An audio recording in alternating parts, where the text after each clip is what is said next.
咁咧今日就講下呢篇文，咁咧喺政府嘅網頁鬧出嚟嘅。咁就上個禮拜咧有個逃犯條例嘅修訂嘅記者會，咁啊李家超局長就保安局局長，咁啊有個發言啦。咁呢個係佢個英文翻譯，咁個理據站唔站得住腳就見仁見智。不過咧就今日就想讀下呢篇嘢。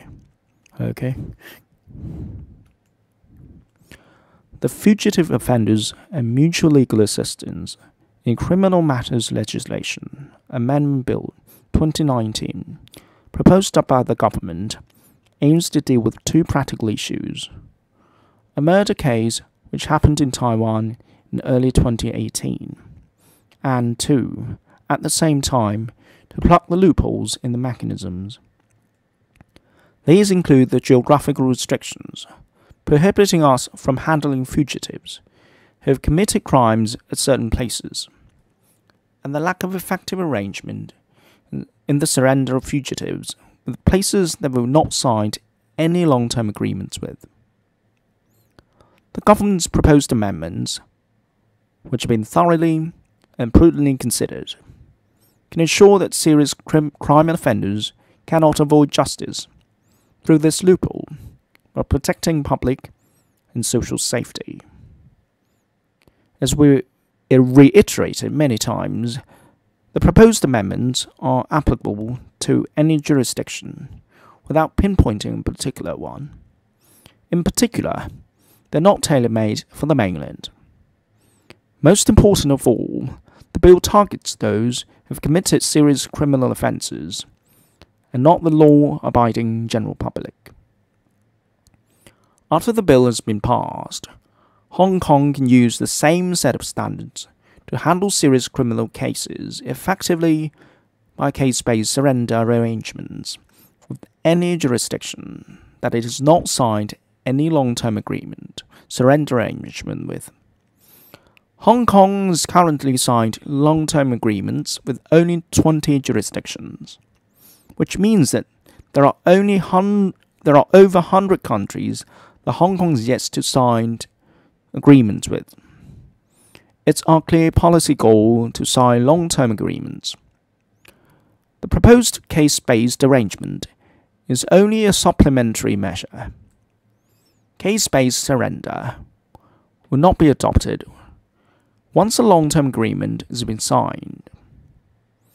The proposed legislative amendments will not affect any long-term agreements in force.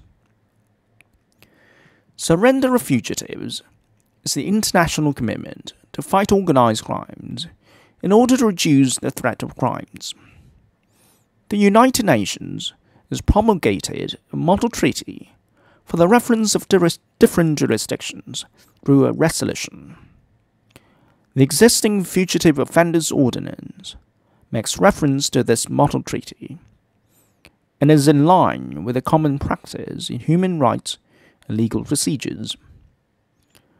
These human rights and procedural safeguards have been operating effectively for over almost 22 years since the enactment of the Fugitive Offenders Ordinance. They balance the needs of both apprehending fugitives and protecting human rights. All existing human rights and procedural safeguards provided for in the current legislations will be maintained under the case-based arrangements. These include no surrender for a political offence, the double criminality principle, protection against the death penalty, restriction against resurrender, rule against double jeopardy, application for habeas corpus, and right to appeal and judicial review, etc. The government can impose additional limitations in the case-based arrangements to protect the rights of the fugitive concerned. The government will thoroughly and carefully consider each case and has the full discretion on whether a case-based surrender request should be acceded to. The executive authority and the court will perform their respective gatekeeping roles in handling all surrender requests. The government will reject any surrender request if it could not meet the legal requirements. The Taiwan homicide case has shown that similar serious crimes, including wounding and bombing, can happen in any place and at any time. It's just a question of who the unfortunate victim may be. We could not afford to allow serious crime offenders to avoid justice by seeking refuge in Hong Kong, which may even pose threats to our society, to our safety. The suspect in the Taiwan murder case was sentenced to 29 months in prison for money laundering on April 29th and could be released as early as October this year. It has been over a month since the House Committee has requested the setting of a Bills Committee.